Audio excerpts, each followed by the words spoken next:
Hello, everyone, and welcome to the Slash Filmcast. I'm David Chen, and joining me today are... Devendra Hardawar. And Jeff Kanata. Welcome to the show, everyone. You can find more episodes of the show at slashfilmcast.com. Email us at slashfilmcast@gmail.com. Today, we're going to discuss some brief film news. We got some news out of CES, where Devendra just came from. I also just came back from Las Vegas randomly, although it was not at CES. We just had a family trip there. And then we are going to talk about what we've been watching before moving on into an in-depth review of Sam Mendes apostrophe. Sure. I think it's Mendai. It's Sam Mendes 1917. So that is what Please, is on please top. don't write in about that. We know that's not right. The plural of Mendices. It's not plural, Jeff. It's not plural. Okay, it's It has to be possessive. a US. It's possessive. It's, multiple Sam Mendeses made that movie. That's the only explanation for it, by the way, is that there were multiple Sam Mendesi. Yeah. And Yeah. All the Sam Mendeses that didn't show up for Spectre made that movie. Yeah. that's right. Welcome, new listeners. This is exactly how the show usually goes. Before we get to that, though, an announcement I wanted to make, which is that I will be in Los Angeles next Monday, Martin Luther King Day, on January 20th at around 4 p.m. I'll be facilitating a live filming of the Tobolowsky Files. Basically, we're going to film a bunch of Stephen Tobolowsky stories, put them on the internet on YouTube. And in order to do that, we need a live audience. If you want to be part of that live audience for this show that will last between 90 and 120 minutes, all you got to do is go to filmingtobo.com. That's filmingtobo.com and register for 1 or 2 free tickets to this event. Again, that's filmingtobo.com. And it's going to happen on January 20th at 4 p.m. I'd love to meet some of you. I think we did this about a year ago, and a bunch of people came, and it was great. And everyone had a great time, and I think we're going to do the same thing again this week as well. Awesome, dude. Yeah, I would love to be there. Hey, you are going to be Oh, there. Jeff, live? you're not invited, Jeff. I'm sorry about that. It's right in my backyard. There's just a sign outside. No, Jeff. This is really for non-Jeff people, though. No, seriously though, Jeff. Of course, But you're going to be there live facilitating. No, there's not going to be. It's most. Well, I'll be facilitating, like helping to run the shoot along with my producer Valentina. So. Yeah, that's what's gonna happen. So it'll be a lot of fun. But yeah, Jeff will hopefully be there. So if Jeff is there, then it'll be a twofer. You can meet me and Jeff and Stephen Tobolowsky. Getting real mixed messages about whether I should be there, Dave. But yeah, Jeff is welcome. Everyone is welcome. My only request is we are using the RSVP page to measure how many people can actually show up. Like we don't want too many people to show up. We don't want too few people to show up. So please only RSVP if you think you can come. Don't RSVP if you don't think you can come, because otherwise it makes it difficult for us to get an accurate read of how many people are going to be there. And it's also what RSVPing is. Indeed. Yeah, Indeed. be kind. Be kind. That's... Jeff, if you do show up, you better be prepared to MC that whole event. So. Indeed. That's entirely correct. Devendra is referring to the fact that I asked Jeff to MC my wedding like about 30 minutes before my wedding. So, no, this time I'm a little bit more prepared. I've put a little more preparation into this than my wedding, Jeff. So, well, I would hope so. But check it out again. It's filmingtobo.com, and we'll be in town on January 20th. And we're going to be filming a bunch of videos that are going to go on YouTube. Just finding another channel to get Tobo stories out there. So, again, filmingtobo.com. Hope to see some of you there. All right. In addition, other announcement. I mean, this isn't really an announcement. This is just at the top of everyone's mind, which is Oscar nominations. This week, the Oscar nominations were announced, and there were some... And why even watch them anymore, right? Indeed. I mean, well, there's no host. That's another thing. Well, here's the thing I find fascinating is the Kevin Hart fiasco with the hosting and everything was such a stain on the whole Oscar process that apparently they are never doing hosts again. I mean, they didn't do a host last year. They're not doing a host this year. I think they're just like, you know what? We're just going to go hostless forever. Yeah. It seems entirely possible. Yeah. Broke hosting. Yeah. So anyway, let's talk about some of the people that got nominated. I think the runaway success story of this set of Oscars is Joker, which of course, the movie we all love. we all loved so much, proving that we have a future in the Academy. I'm just joking, of course. If you listen to our review, we actually didn't like it very much. But the film earned a total of 11 nominations, which is the most of any comic book-based movie ever.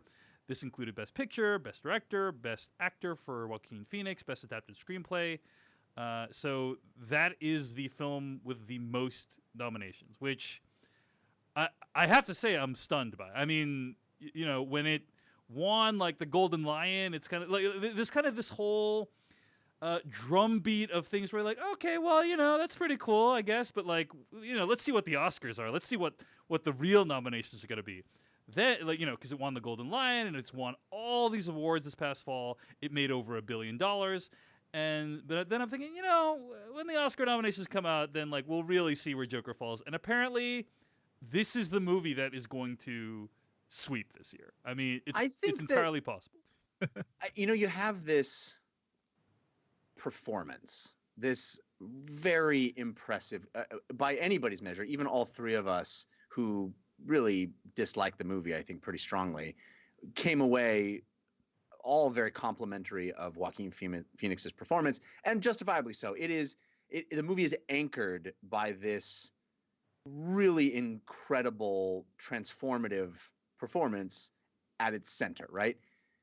I think that alone, like the sheer strength of that one piece, is what elevated it to feel like an Oscar film. It is also, you know, it has great cinematography. It's a beautifully shot movie.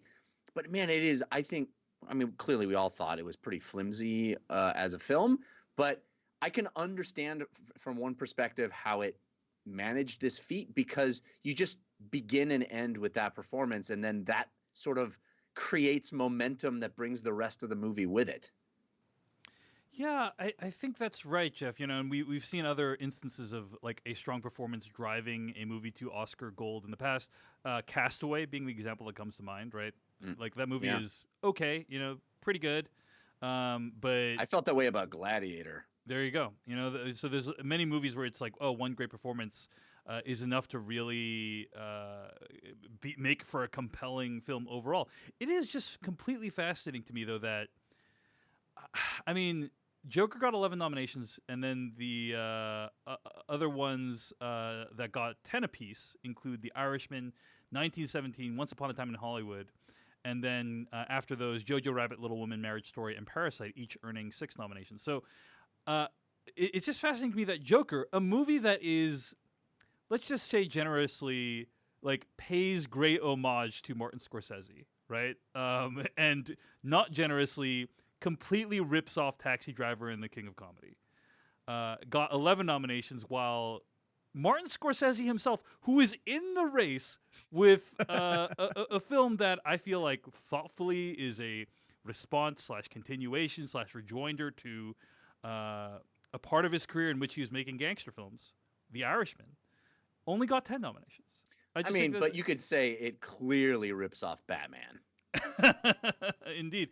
And also, apparently, you know, we'll get to people who weren't nominated, but like Robert De Niro was not nominated for Best Actor, which I thought, think for me, the whole story is the people that didn't get nominated. Yeah, it's a Travis Shamockery. You can't. I'm going to tear this whole place down because there's no Willem Dafoe. I know. No Willem Dafoe. I think when you watched The Lighthouse, you tweeted, if Willem Dafoe does not win or is not nominated, does not win for Best Supporting Actor. I thought nominated was a foregone conclusion. I was saying win. He better win. The fact that he didn't get a nomination is gobsmacking to me. I cannot fathom it. I agree. That certainly deserved to get a Best Actor in Supporting Role nomination.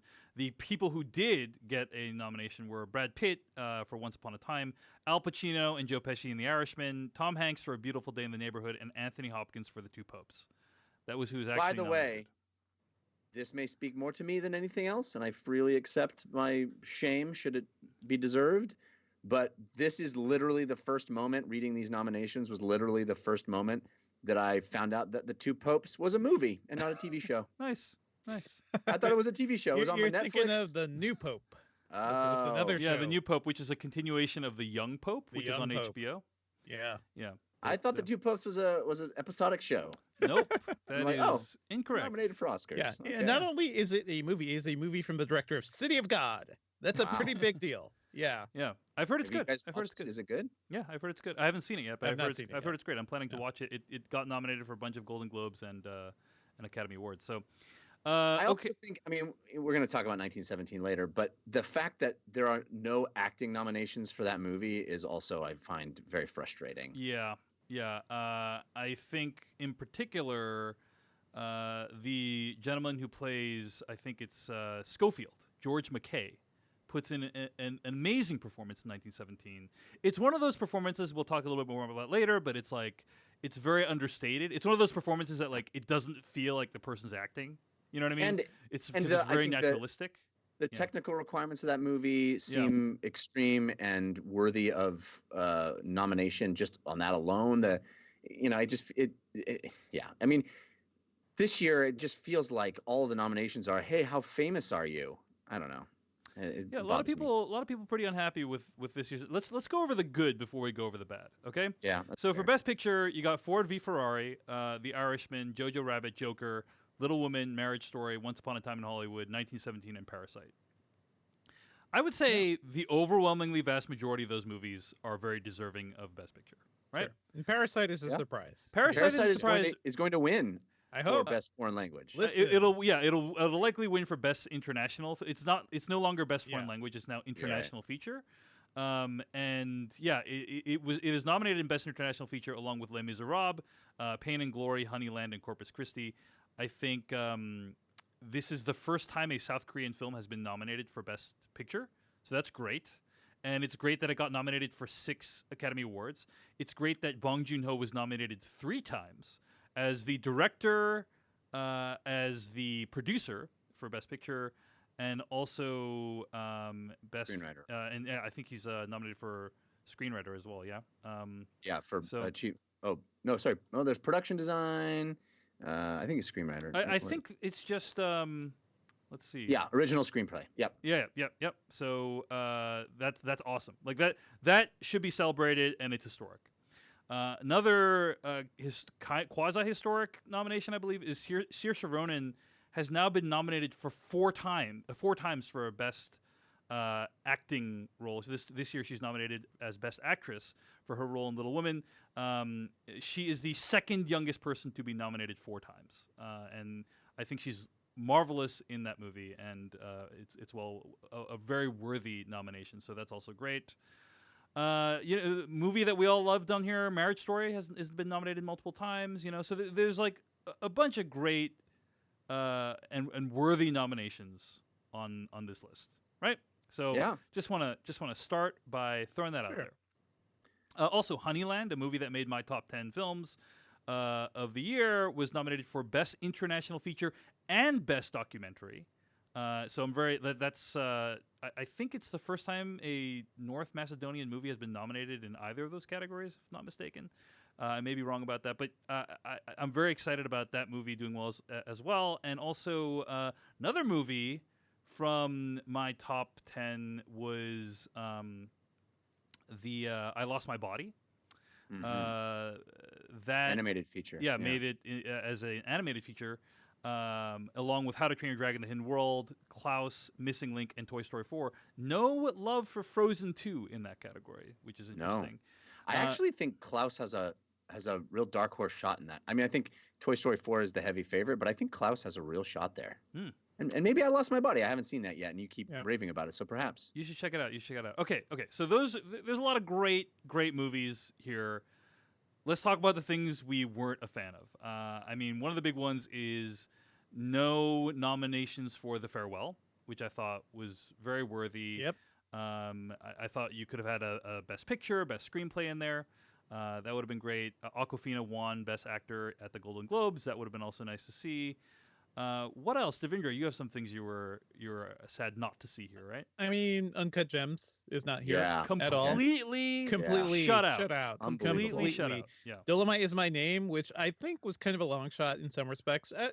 It deserves certain things. I think Eddie Murphy kind of deserve that. I'm happy for Parasite. Costume design too. Like Yeah. Dolomite is Yeah. My Name would have been a great nominee for costume design. Did not get any nominations in that category, so that's a shame. Yeah, I'm happy for Parasite.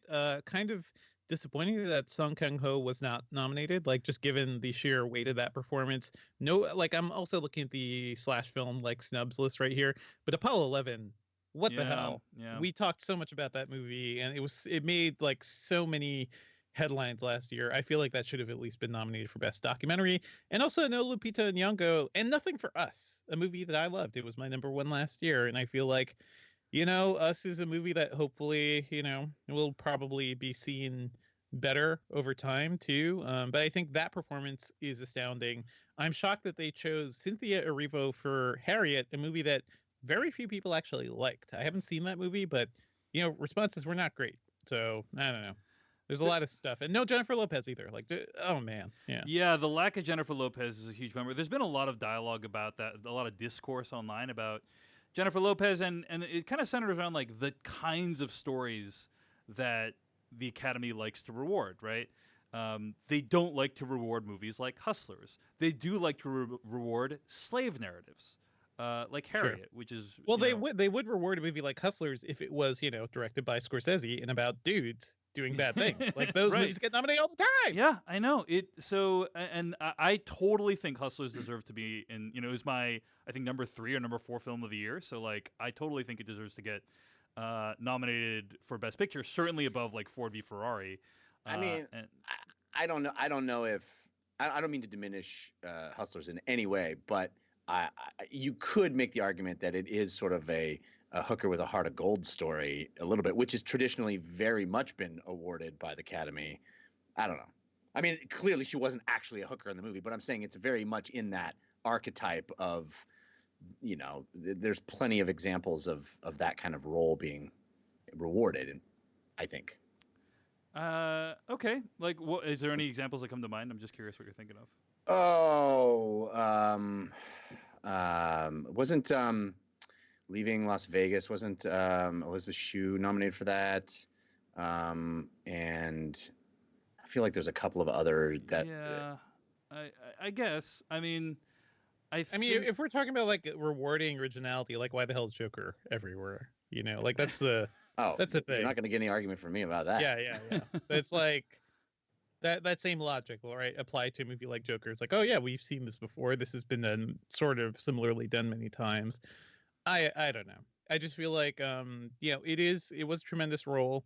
There's a lot going on in Hustlers, and it feels like the Academy just did not see it. Yeah, I mean, I thought Jennifer Lopez deserved an actress in supporting role, given the people who they nominated, right? So you got Laura Dern in Marriage Story, Scarlett Johansson in Jojo Rabbit. She receives actually 2 nominations this year, one for actor in Marriage Story. I'm sorry, actress in Marriage Story, and one for supporting actress in Jojo Rabbit. Florence Pugh in Little Woman, Margot Robbie in Bombshell, and Kathy Bates in Richard Jewell. I mean, I don't know. Like, I feel like a lot of people looked at that list and felt like J-Lo definitely deserved a shot at it. But that there's something about that type of performance that people were biased against. I think a lot of people have been interpreting it that way. I think that it's interesting, like the narrative around snubs, right? Because the term snub, I think, implies that everyone got together in a room and they're like, nope, we're gonna snub X title, we're gonna snub Y title. That's not how it works at all. Obviously, a lot of the voting is anonymous, and people are wined and dined by a variety of people. Actually, I'm just gonna read this thing that Drew McWeeny wrote today in his new newsletter, Formerly Dangerous, where he writes here, that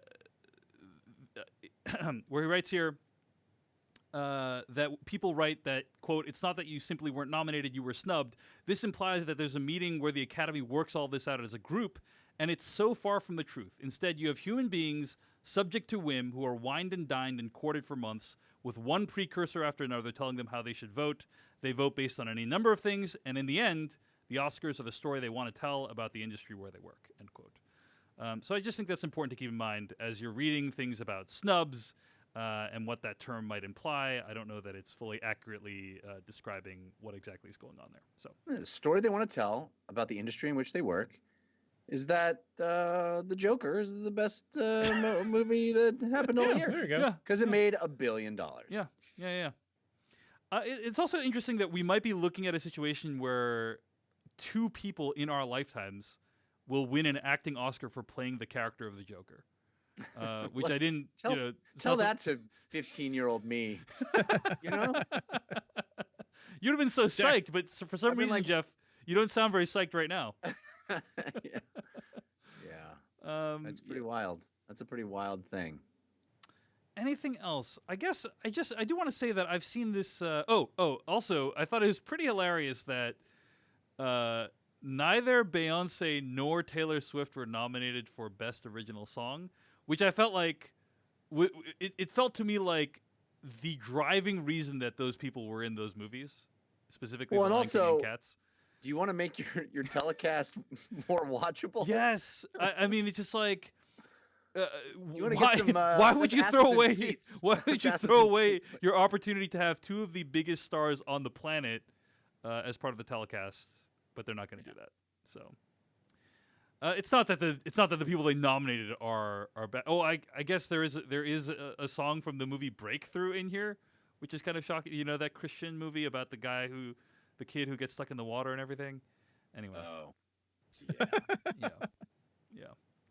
And then, and the only other thing I'll say is I'm actually really happy that 1917 is getting recognized. We're going to talk a little bit more about this later, about like some people view 1917 as too video game-like to be worth taking seriously, and I don't agree with that assessment.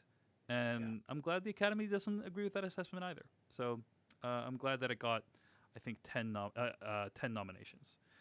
And finally, it's just also important to remember as we move on from this conversation that movies that win Best Picture or that are nominated or that win are rarely the movies that people think of as the best movies of that year or that time period, or are movies that kind of stay in the popular imagination. Right. How many people are still talking about Green Book today? That's my question. How many Just think you. pieces Just have you read about Green Book this year? But it does say something about the industry. I do feel like that is a statement that these winners tend to make, is how, what were they thinking in that year and what is going on in Hollywood at that point. I hope we do not get a complete Joker sweep. That's all I hope. Yeah, I mean, it'll be the second film in a row in which the best picture is, a troubled white guy who learns more about himself through the suffering of people of color.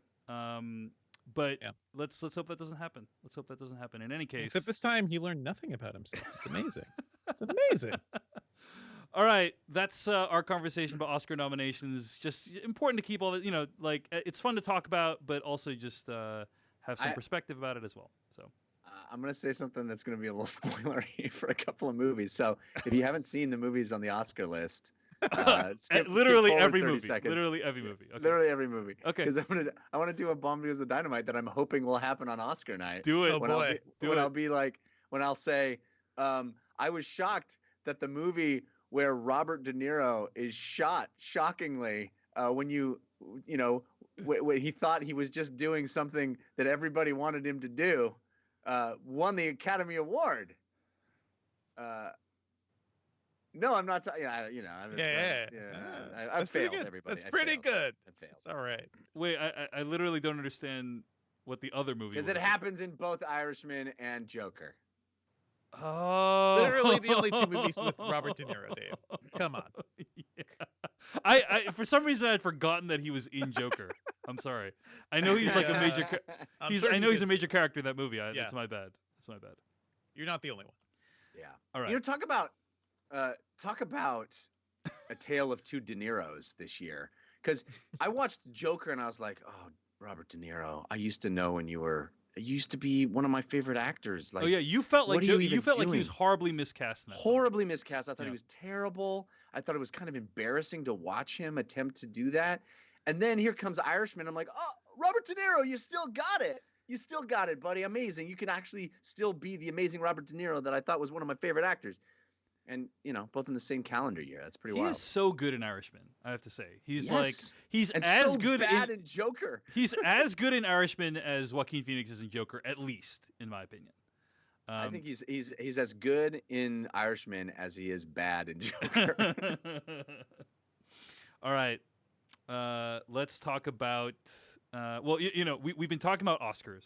We've been talking about what movies stay culturally relevant long after the Oscars have closed and we know what the winners are. But on this podcast, the Slash Filmcast, we've also debated for many, I want to say years at this point, the cultural relevance of the second highest grossing film of all time, namely James Cameron's Avatar. Yeah, baby. And, you got Jeff Kanata on one side saying this is one of the greatest movies ever, and you got me and Devindra on the other side saying, Jeff, you're wrong. No one cares about Avatar anymore. And we have used many things to defend the fact that we think Avatar has no cultural relevance in our society. But we were proven wrong decisively at this year's CES, Consumer Electronics Show in Las Vegas. How many movies get a car?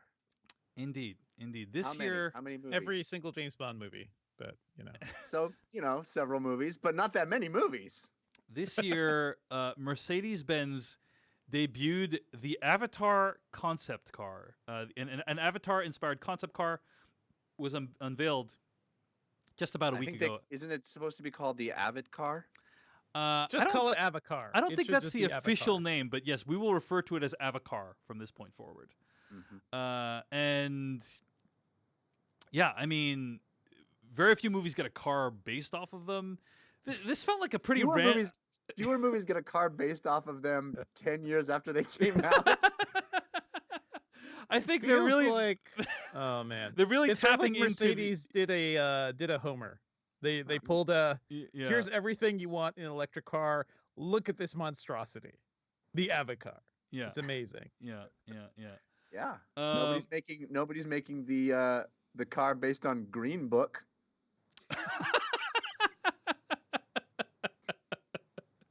That's true, Joe. I mean, there already was a car in Green Book, to be I fair. mean, it's pretty. That It car was pretty a pretty heavily prominent features a car. character. It pretty heavily features a car that exists already.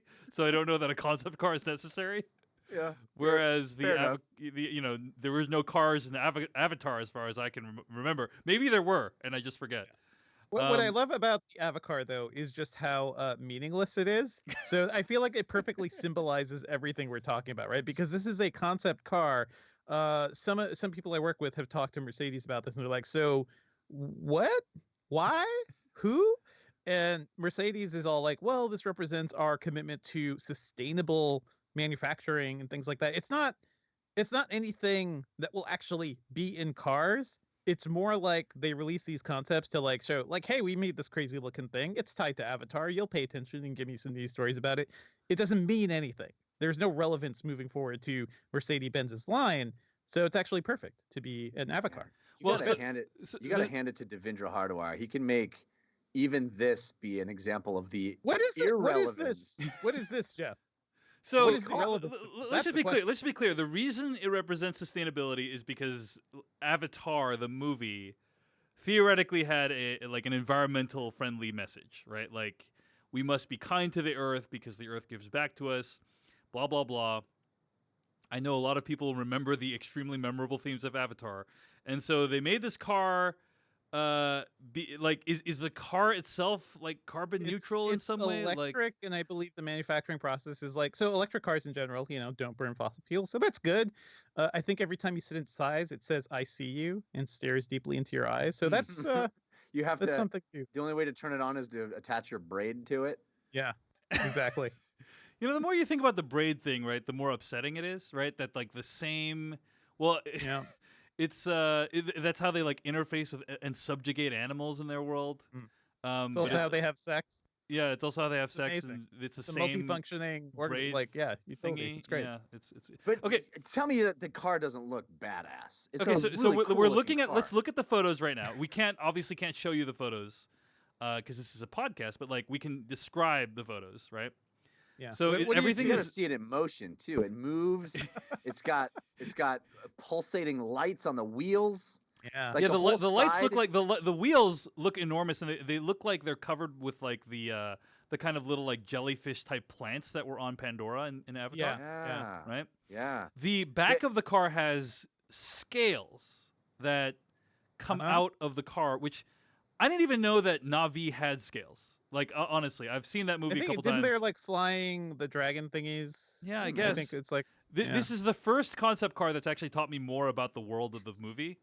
Is that like I didn't know that This- scales were yeah. a thing in more than you Avatar. can remember from the movie, so it is The serving its side purpose. is like yeah. completely open and clear and translucent. It's No, a there's cool a- looking car. If there's a if door you guys there. weren't trying There's to a door slag there. on the movie, Yeah. you would think it was a cool looking car, right? If this was like the new Batmobile, you'd be like, "Whoa, that looks kind of rad." I guess it's more like I'm sitting there trying to like fashion. So my job at CES is just to like filter out the bullshit from like the real meaningful stuff. And I look at this and I'm like, huh, okay, Avatar, all right. And I get back to like actual news and things that will actually be out and matter to people's lives. Because here's the thing about these concept cars, like they're cool looking and they get headlines, but they don't matter a lick of anything. Like it doesn't lead to It anything. will not impact yeah, people's lives. at all. Other than those people whose lives will be inspired by seeing an Avatar inspired concept car and will thus be more motivated to visit Pandora Land or watch Avatar 2. You'll see it on the stage, and that's it. That's basically all this car will accomplish. So, hey, great. It's just fascinating. Did you Like see this he this puts looks his like it hand took on it? go Sorry. ahead. go ahead. No, he puts his hand on the center console and there's a whole man. inside screen that's like the entire. It's cool, dude. And they don't do this for a movie that has no cultural relevance. They don't It's true. do this. There is no Hurt Locker concept car, okay? Right? That Hurt Locker drone did not go so well. So The movie that beat Avatar at Best Picture for those who don't remember. But listen, Jeff, I don't know if I can take your support seriously. You just changed your middle name to Cybertruck, so It's I true. don't know. I am Jeff Cybertruck Kanata now, mm. but I don't regret any of that. It's just fascinating that like this car looks like hundreds of person hours were expended on it, right? Like Oh yeah. At to minimum. design, manufacture, and I just find that to be pretty amazing. That Mercedes was like, hey, the 1999 film Avatar, the second highest grossing movie of all time, let's spend millions of dollars worth of person hours Sure. to make this Avatar. Yeah. The event where they unveiled it probably cost millions of dollars. So Yeah, who no knows kidding. what the total cost of this thing is? Tens no of joke. millions of dollars on the Avatar. But that said, I do think this settles the notion of what is more of whether Avatar is culturally relevant. I mean, if it can inspire an Avatar, it has to have at least some minimum of cultural relevance. I feel like, by the way, we should say like the only reason this exists is because Avatar 2 is coming. Maybe, who knows? No, come on, yeah. Vidra. I think we can say confidently that even if there was no Avatar 2, the people at Mercedes-Benz would have still made this entire thing, right? We all Yeah, agree 10 with that, years, right? 10 years after Avatar. 10 years This- after Avatar, they would have Yes. devoted time to making something for a dead franchise. I think. No, what Somebody- I like is Mercedes like meetings, planning stages, years of development, all to coincide with the release date of Avatar 2, and then Yeah. they get a press release. Avatar 2 is delayed again, guys. We have this perfectly good Avatar. Yeah. Let's just bring it Yeah. to CES anyway. It'll Listen, be who fun. knows? They could have started working on this 10 years ago. This could be the culmination of 10 years of conceptual work. So. I have no doubt that it was multiple knows? years of work, and I have no doubt Yeah. that it was designed and planned. A production schedule was put into place to coincide with the release of Avatar 2, which was supposed to be this year. And Well, I mean, that's a little generous, Jeff. I mean, Avatar 2 is supposed to come out, I think, about 9 years ago, right? No. And then it has continued to be delayed. And so at some point, someone there was just like, we got to pull the ripcord on this one. We can keep waiting, but at some point, we got to pull the ripcord. And they decided this year. As an I FYI, continue to be very excited about the day when Avatar 2 comes out and it's amazing, and you two eat your words. Hey, my words. Avatar 2 says nothing about the quality of the first movie. First of all, so yeah, I'm perfectly willing and hopeful that Avatar 2 actually is good. As an FYI, the current release date of Avatar 2, it seems like it's December 17th of 2021. So, Mhm. Yeah, I'm there. Yeah, I First in mean, line, baby. Get those tickets. Devindra Hardawar, you were at CES. Did you see anything that might be relevant to people who are listening to this podcast? Oh man. Well, speaking of concept cars, I did sit inside of Sony's concept car. Sony made a car, and Yeah.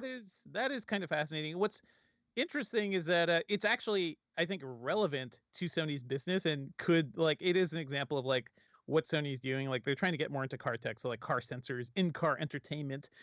It felt like a cool electric car. It didn't actually drive. I just sat in it. But there's like, screens all along the dashboard. There are two screens on the back seats. It's surrounded by a ton of speakers, so it supports Sony's like 360 reality audio garbage. It's Sony selling what it does in entertainment, like in a car platform. So I could buy that. Like I see the whole point of it, and car tech needs some serious upgrading. So I'm hoping they kind of make their way. I'm hoping like they kind of succeed with that. So that was cool. Is it based yeah. on any 10-year-old movies or anything, or I just a regular, just a mean, car, just a boring it's, old car, not based on anything that I know from 10 years ago? It is kind of just a car because it's like applicable to real world things. So I didn't think they thought of movies. They thought of like actual people in their lives and how Boring. they help. I know it's rough. I saw a lot of 8K TVs, by the way. There are so many 8K TVs, and they were all running the exact same YouTube demo reels for 8K footage. And when I asked the people, like, so why would I spend $10,000 on this 8K TV when there's no content or anything? They're like, well, it upscales. It sure does upscale that HD footage and that 4K footage. And I'm like, okay, that makes absolutely no sense. So we are in a weird void right now where these companies are really trying to push out 8K TVs. For the love of God, people, do not buy an 8K TV. Like there is seriously no reason for it. Think back to when the first 4K TVs came out and they didn't have HDR. They didn't have like all the fun stuff that we have now. Jeff, I'm very sorry for your very large TV. Mhm. It's things like that. You will regret buying a set so early. So what is good this year is like 4K sets are getting cheaper. OLED is getting better. LG's OLEDs are getting like NVIDIA G-Sync and FreeSync and all the cool like gaming tech. So like these OLED TVs are going to become like among the best gaming monitors out there. So that sort of tech I think is really cool. So I'm looking forward to that. I kind of want to upgrade my TV eventually. So yeah, 8K, nay, 4K, yay, yes. I Yeah. do think feel I do think like when OLED becomes with like accessible from a pricing perspective, it is going to be a Mhm. game changer. Like Vizio did announce Vizio's doing an OLED, and that is kind of astounding to me because Vizio makes like nice, affordable sets. Like for the longest time, they were making LCD TVs that looked better than anything Samsung was producing because they had like full array backlighting and all that fun stuff. So Vizio's OLEDs, yeah, that could be a game changer. Yeah, it's LG's going to older OLED. expose OLED technology to so many more people, and they're going to realize, wow, like Yeah. a lot of the stuff I've been watching has looked like garbage compared to this, as I did, which I'm really happy with my LG OLED TVs. So yeah, don't buy an 8K TV. Check out the evolving OLED technology, and the pricing of OLED is going to continue to drop. All very exciting stuff. Devindra, what else have you been watching this week other than being at CES? Oh man, so much. By the way, I just want to throw a shout out to CES in general. Like for the Engadget podcast, I did a whole bunch of coverage there. I talked to the folks behind Quibi. Quibi is relevant to our audience. That is the mobile video streaming startup. It is mobile only. But I sat down, I talked to Jeffrey Katzenberg, and I talked to Meg Whitman about this thing. This is the thing where you it's shot in 2 different aspect ratios, and you can switch back and forth on the fly, and it looks like why? So it's like why that is like the cool feature because I feel like for the past 18 months or so we've heard about Quibi. Quibi has raised $1 billion with a B for this mobile video thing that nobody has seen, and they've got a ton of talent behind it. Like Spielberg is making something, Guillermo del Toro is doing something. They have a lot of actors involved, but it's all mobile. You can only view it on a phone. You can only view it in apps. The really killer feature is that you can watch it either in portrait mode or landscape mode.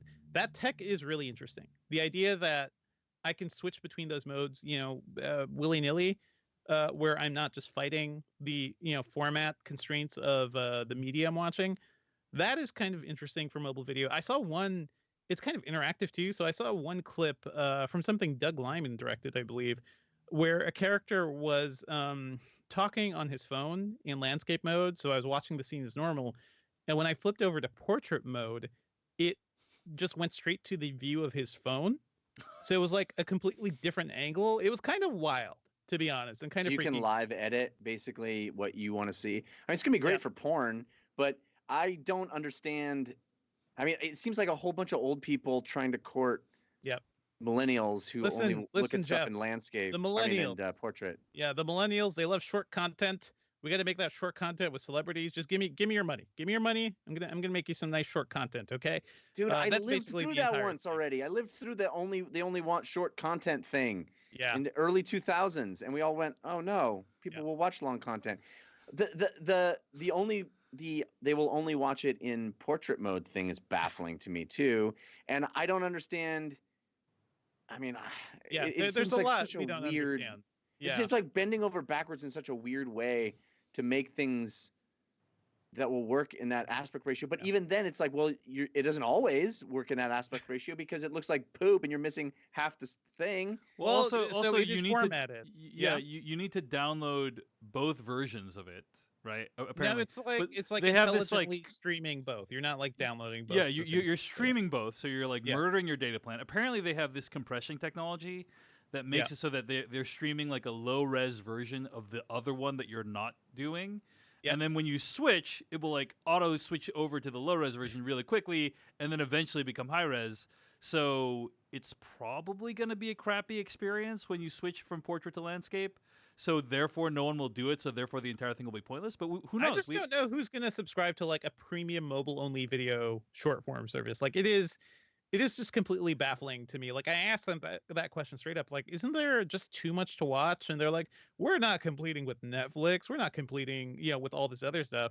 They feel like they're carving out a new form of entertainment that people will pay for. I'm like, all right, we'll see. Go listen to my interview, judge for yourself. I think it's launching in April, so we could see how bad or good it actually is. It doesn't make any sense to me that I want to watch a scene and I can go and look at the dude's cell phone if I want to. Am I supposed to? Listen, Did listen, the director Jeff, hope that I Jeff, would? They have $1 billion. They have $1 billion. Yeah. They're hiring like crazy. Just get yourself in a Quibi show. You'll be You know good. how much?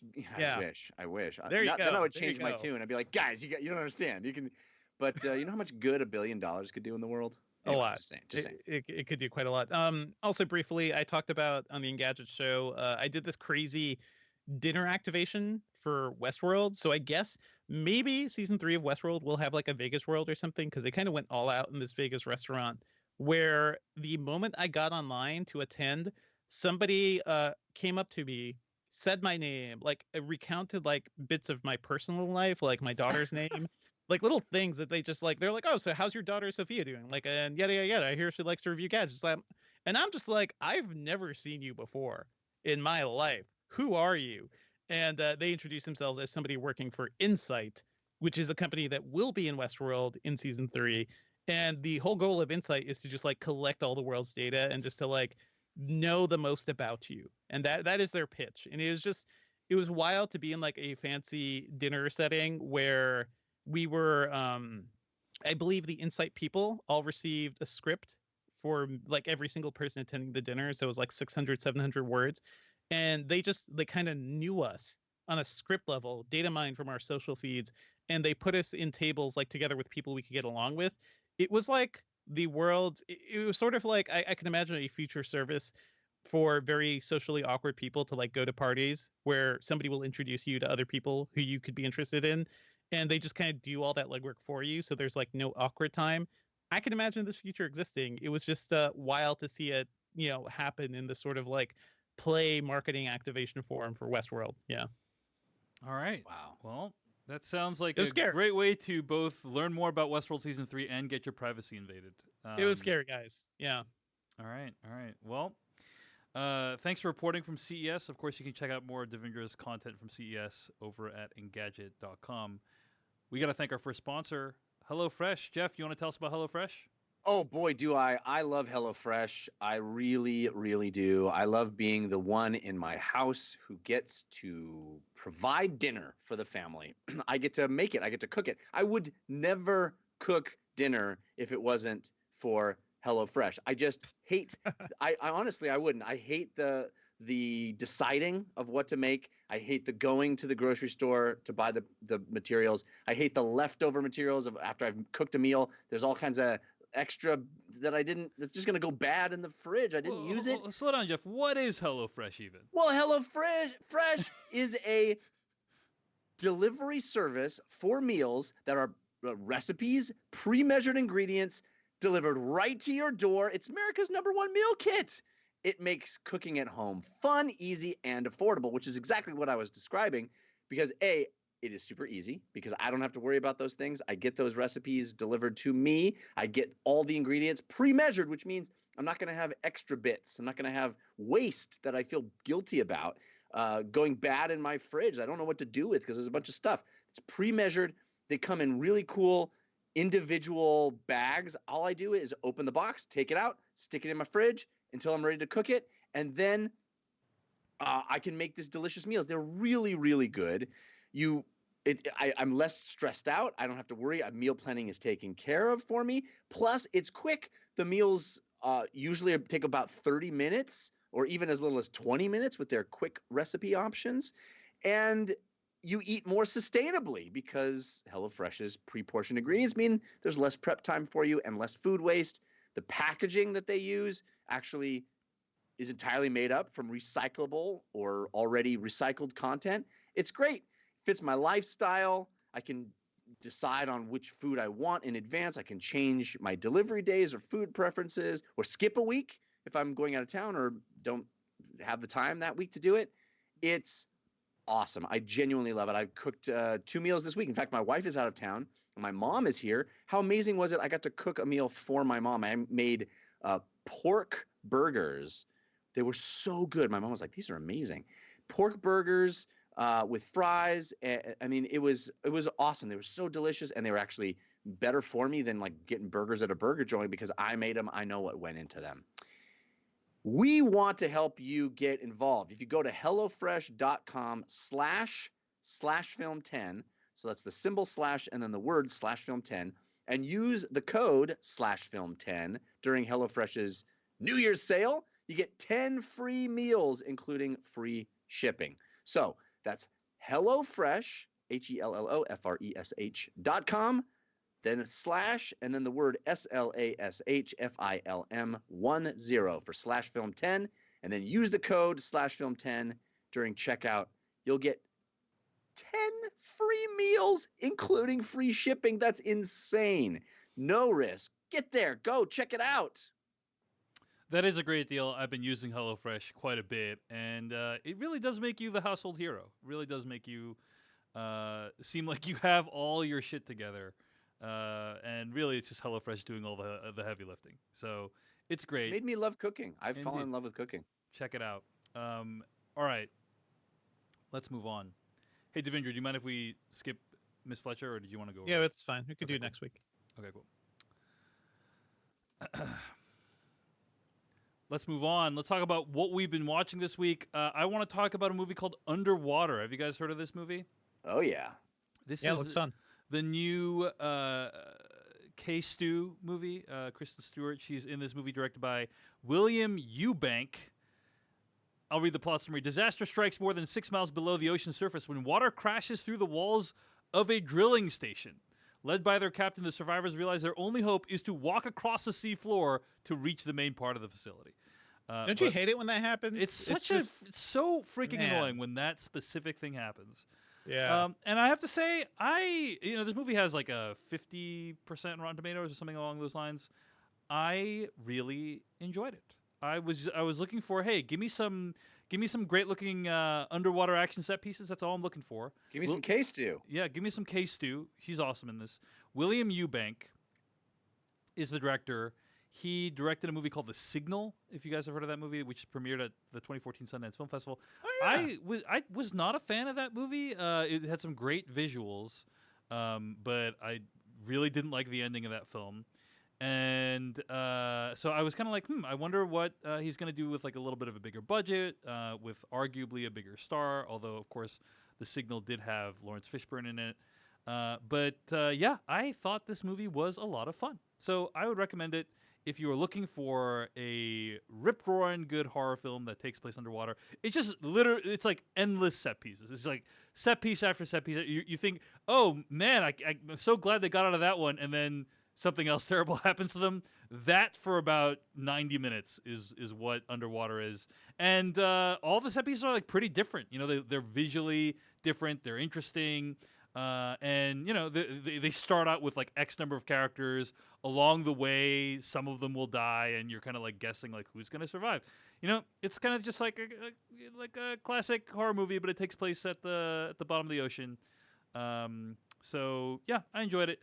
I think if I could say the movie has a weakness, it's just that like I thought there's like a creature / creatures, and I thought that like the design of the creature was like kind of weak. Like you're looking for something that when you look at it, it's gonna scare the hell out of you, and it wasn't really the case for me. But other than that, yeah, go ahead. I think it's probably because you also saw Cats this week, and so you had a high bar for having creatures scare the crap out of you. I did also see Cats, and I did an in-depth review of that with my wife on my YouTube channel. Just search for my YouTube channel, David Chen YouTube, if you want to find that. But basically, I had this morbid fascination with seeing Cats. You know, I wanted to go see Cats because I heard so much about it. I heard it was a transcendental experience. I've heard it's a phantasmagoria, the likes of which we've never seen.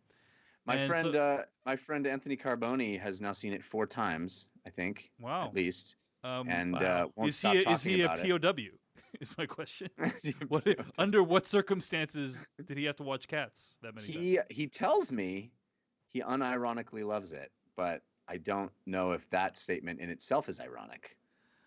I go into this a little bit in my video review, but basically the problem with Cats, in my opinion, is this uncanny valley of the cats being in this weird zone between man and cat. You know what I mean? Like when you go see Cats the musical, it's humans dressed as cats, right? Like that's what you're looking at.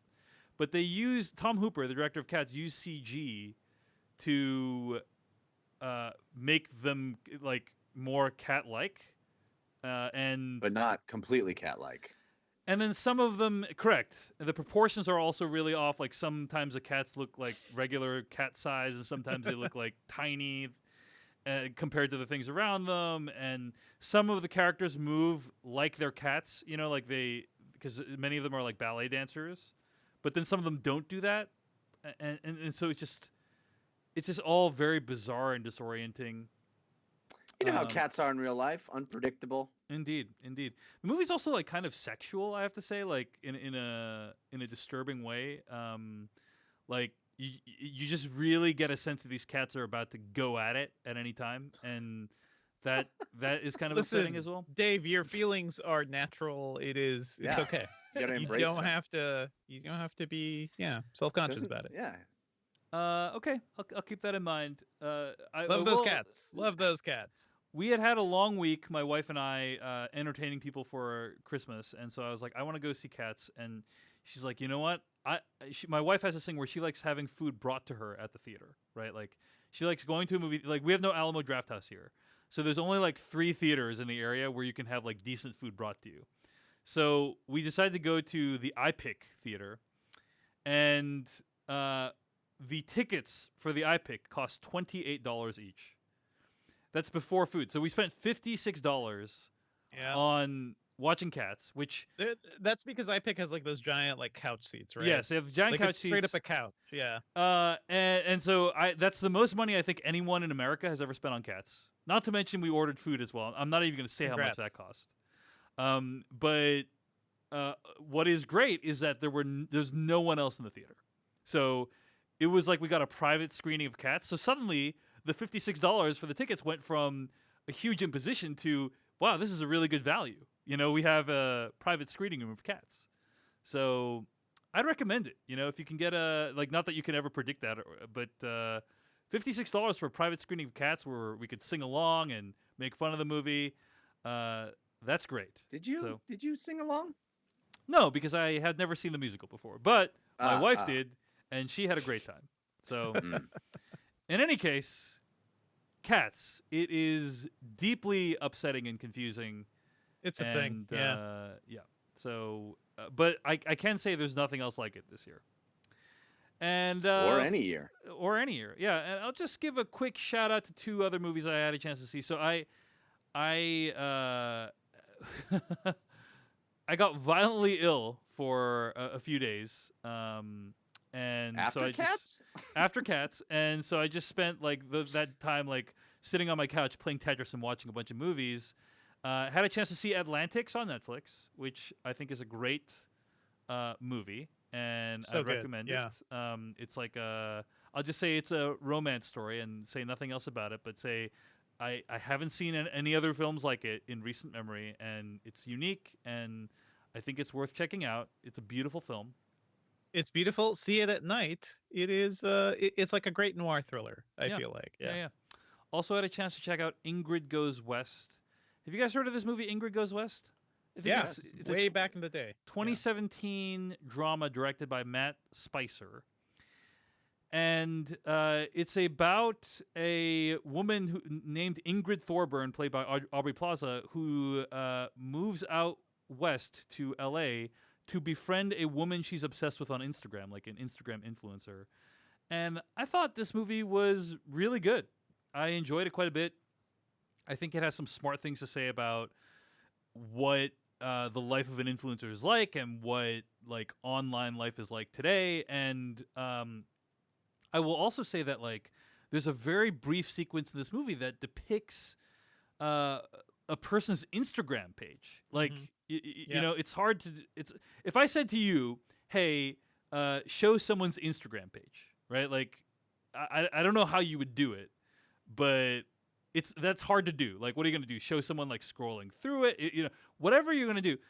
This movie has a section. It's like a minute long, where a person's Instagram feed is depicted, and I thought this is the best depiction of an Instagram feed I've ever seen. Like, it's so beautifully captures what is intoxicating about Instagram. And Which is the measuring stick by which all films will be judged in Correct.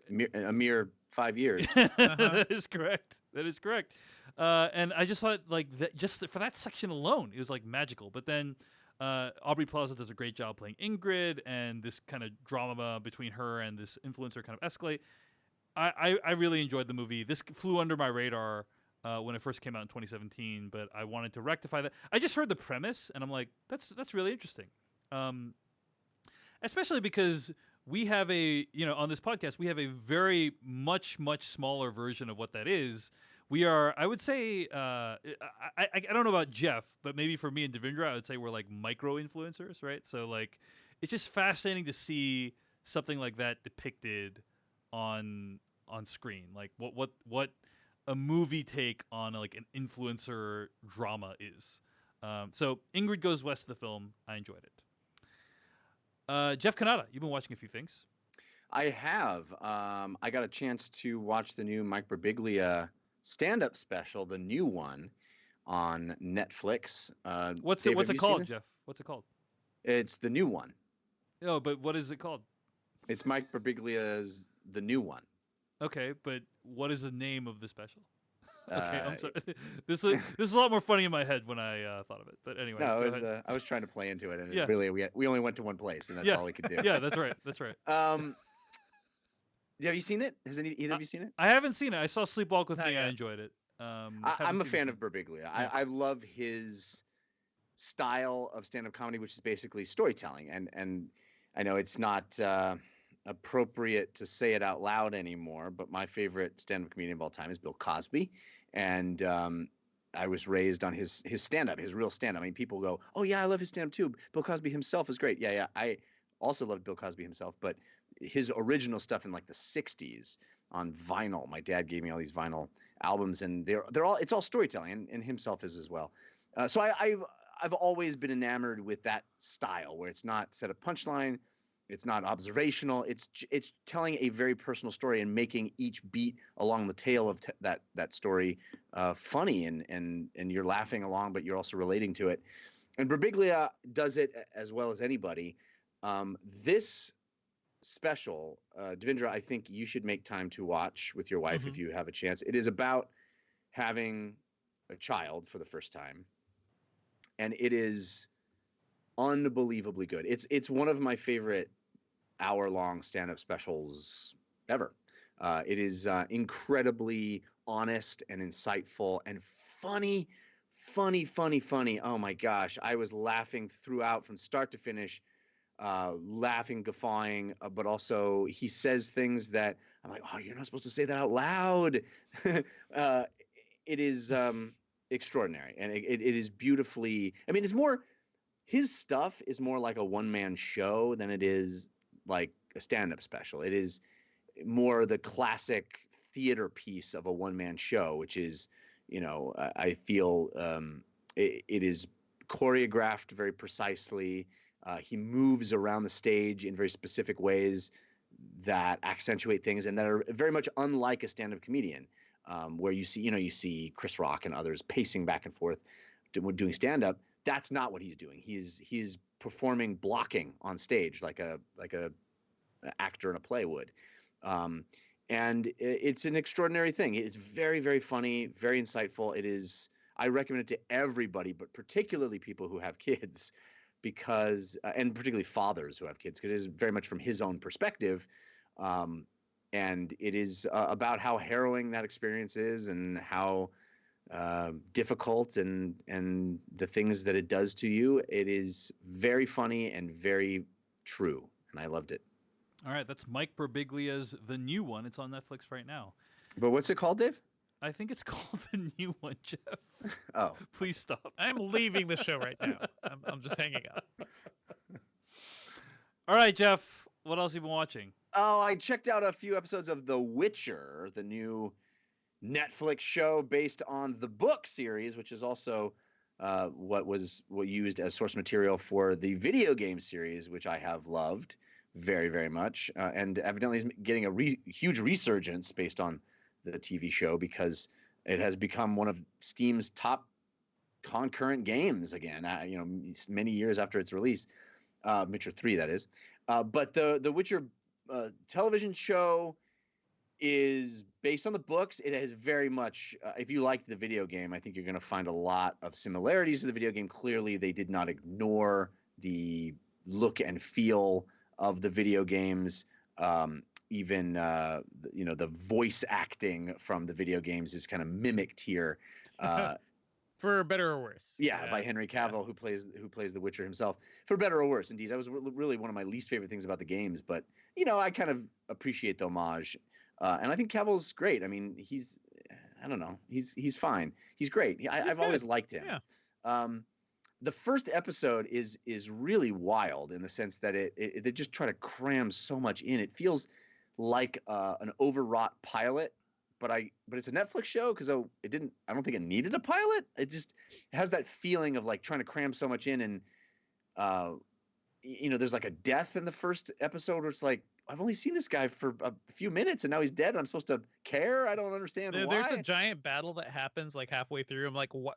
Who? What? Yeah. Who are these people? Why? It is like being thrown into the middle of a Game of Thrones battle without the season of buildup that it takes to get there. It's very rushed, very rushed.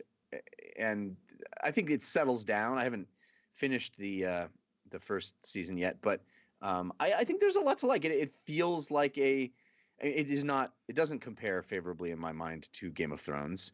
I don't think it reaches that level, but it is more Hercules and Xena. Like it is straight up that old romp of like fun fantasy. Yeah. Yeah. If Hercules and Xena had like 3 times their budget, Exactly.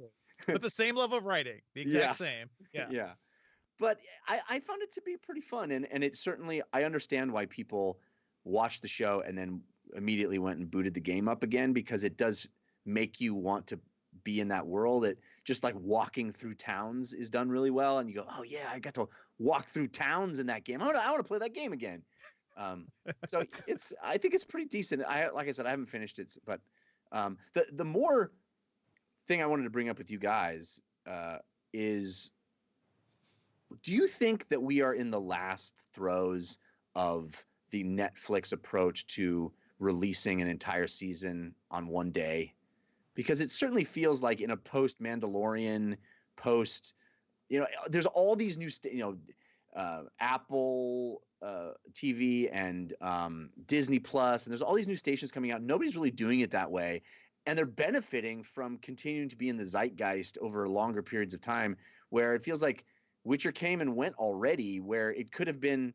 Right. And a lot of shows on Netflix are like this. They Yeah. could have been talked about week to week in the same way Mandalorian seems to have, the way the Succession was for HBO, and lots of HBO shows are. I feel like at a certain point Netflix is going to go, it's not worth it anymore for us to do this. I think it's going to depend on the show. Like a show like Witcher, honestly, which is so fantasy. Like it's fun, it's fine. If the other episodes, like I've only seen one so far, but I'll probably go check out the others. But if I had to wait like week to week for some of these things, like I don't know if The Witcher is worth that level of my attention span. Like some shows maybe, like Mindhunter. I feel like getting a week to soak into a Mindhunter episode and like anticipate the next one would be fun. But maybe for the lesser shows like this, like, just dump them all out there. Netflix has enough content where they can do that. Disney Plus and Apple TV don't. That's why they have to like dose it out like this. I think that's true, but I wonder if Netflix is going to feel the heat a little more and go, we spent all this money on these things, and then we just plop them out there, and they get a blip 1 week, and then nobody's talking about them 2 weeks later. I don't know. Yeah.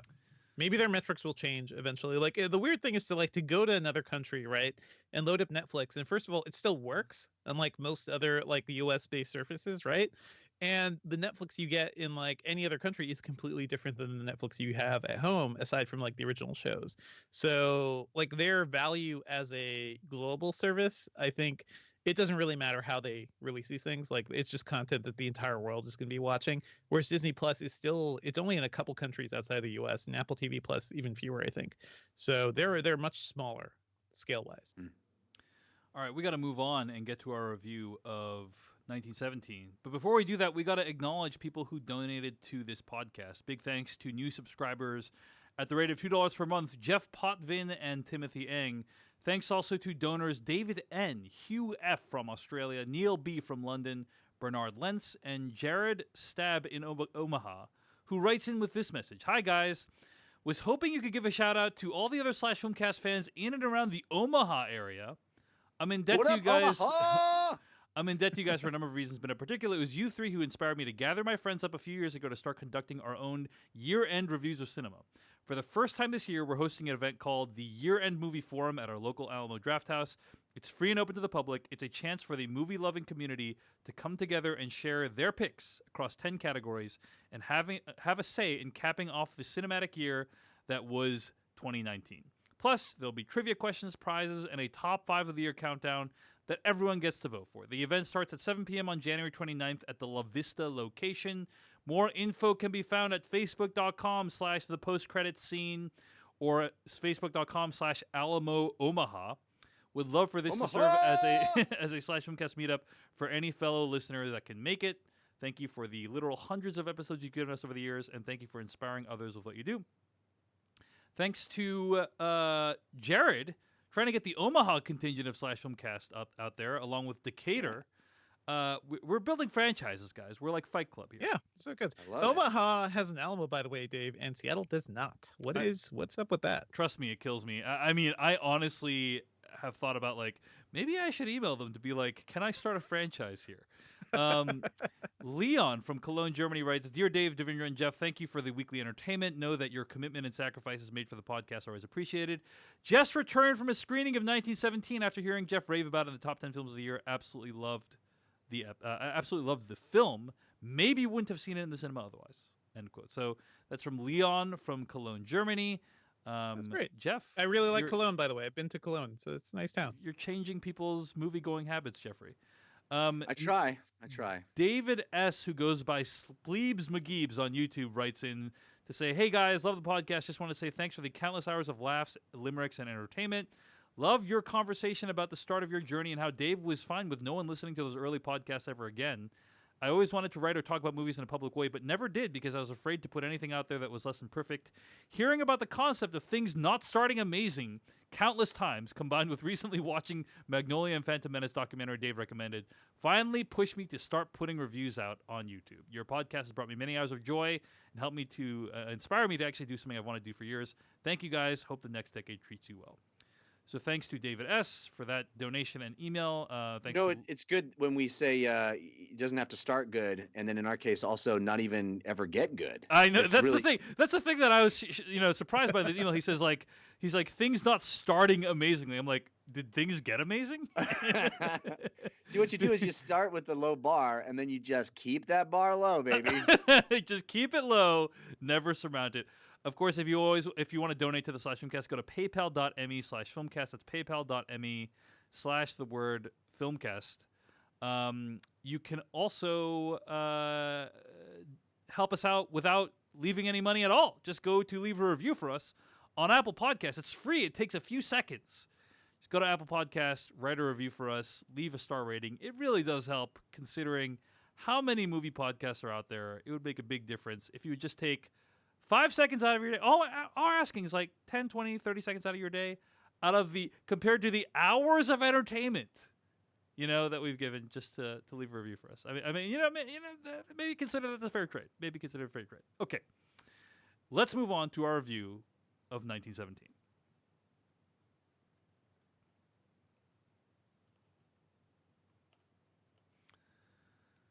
I would say anything after the first 10 minutes is a spoiler. Yeah, Sure. I agree. Can we do that? Sure. The trailer says nothing. Yeah. That was from the trailer of 1917. I'm going to read the plot summary from IMDb. 2 young British soldiers during the First World War are given an impossible message. Sorry, let me do that again. I What? combined Wow. mission and message.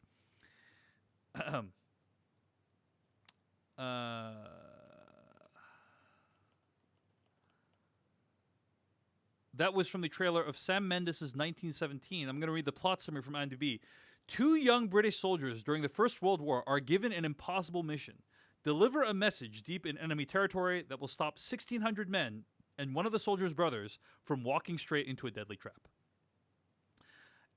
This movie is directed by Sam Mendes, written by Sam Mendes and Christy Wilson Cairns. Christy Wilson Cairns has written for TV before. I believe this is her first film.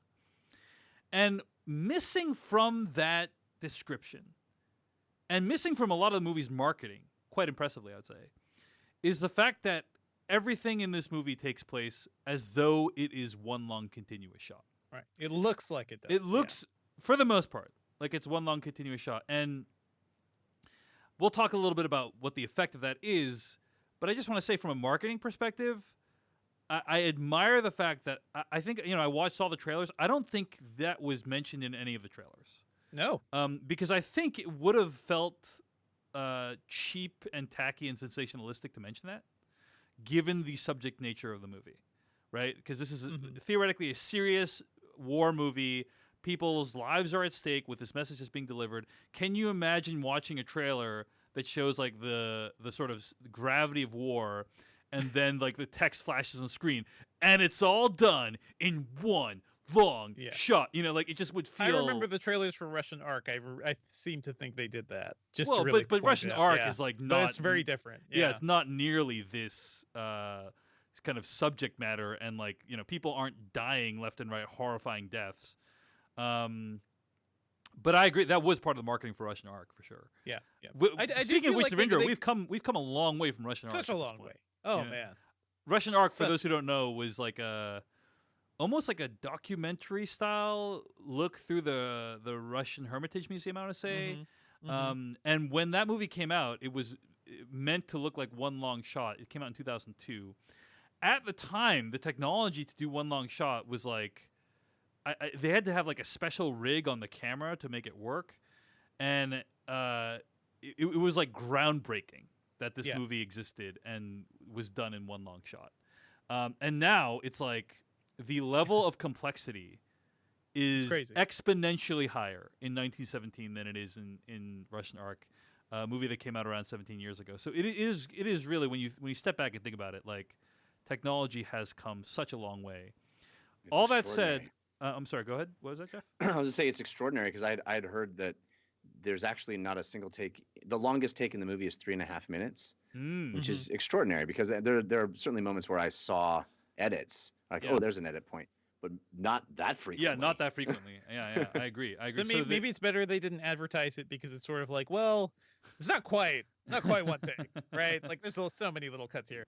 digital they digital, through the magic of CG and digital Yeah. stitching, they were able to combine many of the takes to look like one long shot. But okay, all that said, Yeah. what did you think? We talked a little bit about the movie already during our top 10 episode, but Devindra, what did you think overall of the movie? And then we want to Yeah. go to Jeff and then get to spoilers. So I rushed out the morning of our top 10 last year to see this movie just to squeeze it in there.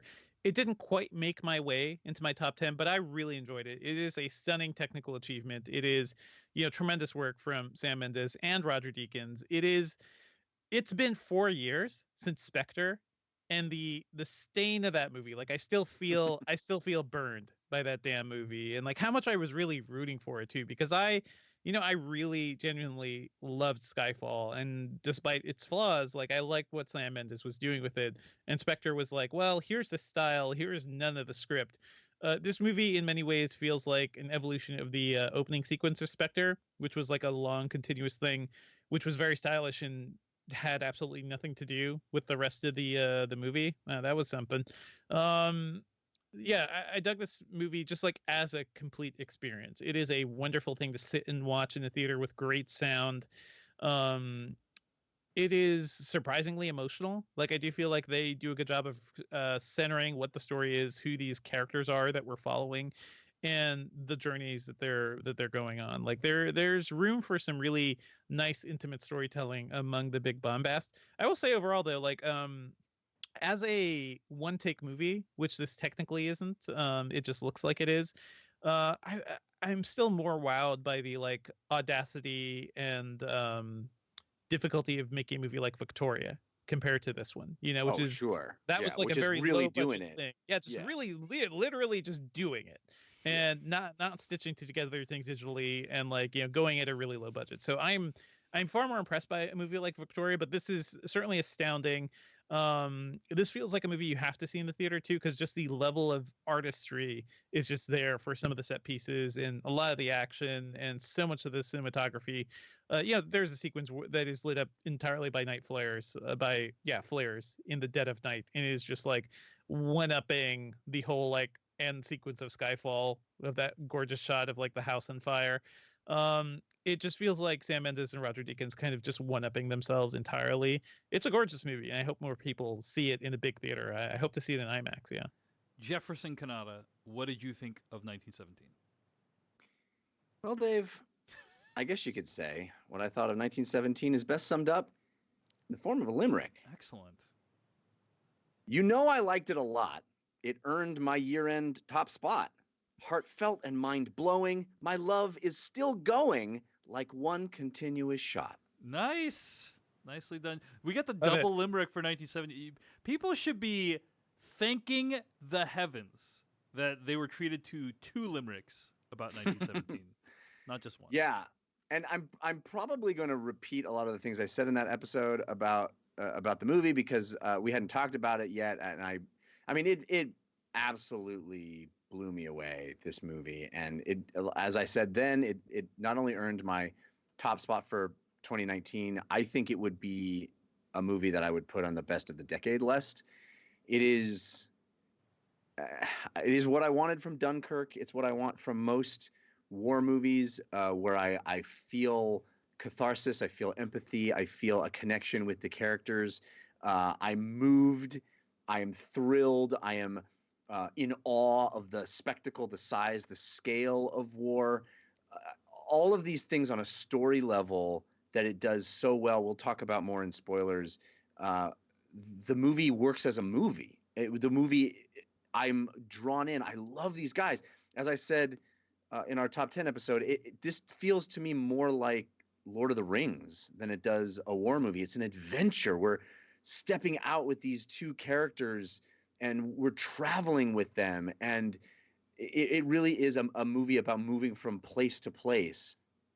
And that sense of what's going to be around the next bend, what crazy adventure, what harrowing experience are we going to survive with these characters, is exactly the kinds of movies that I love as well. So on a story level, the performances are exquisite.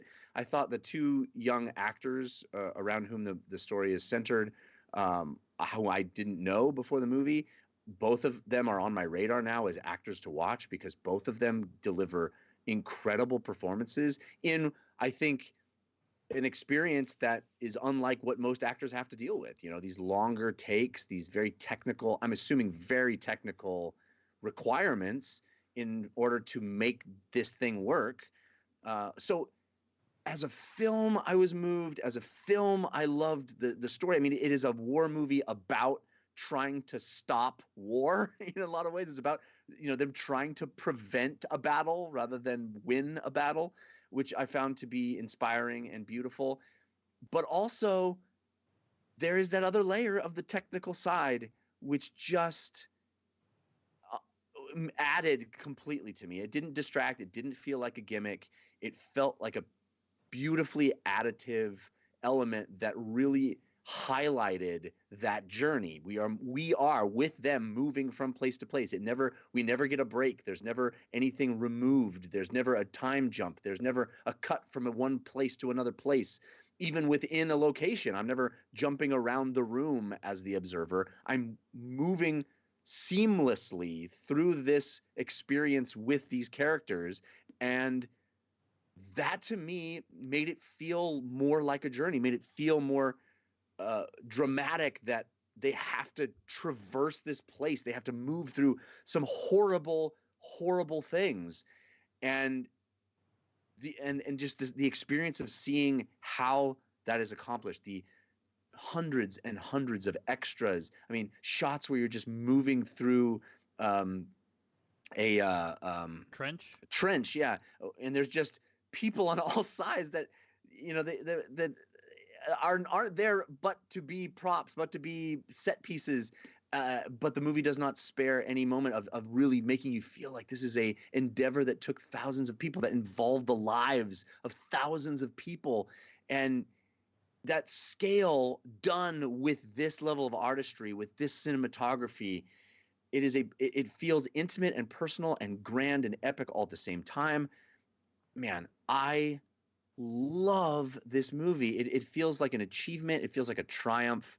And it is also feels like a very intimate, small tale that feels personal and affected me on a very emotional level. I was weeping at the end. It is a beautiful movie. I love it.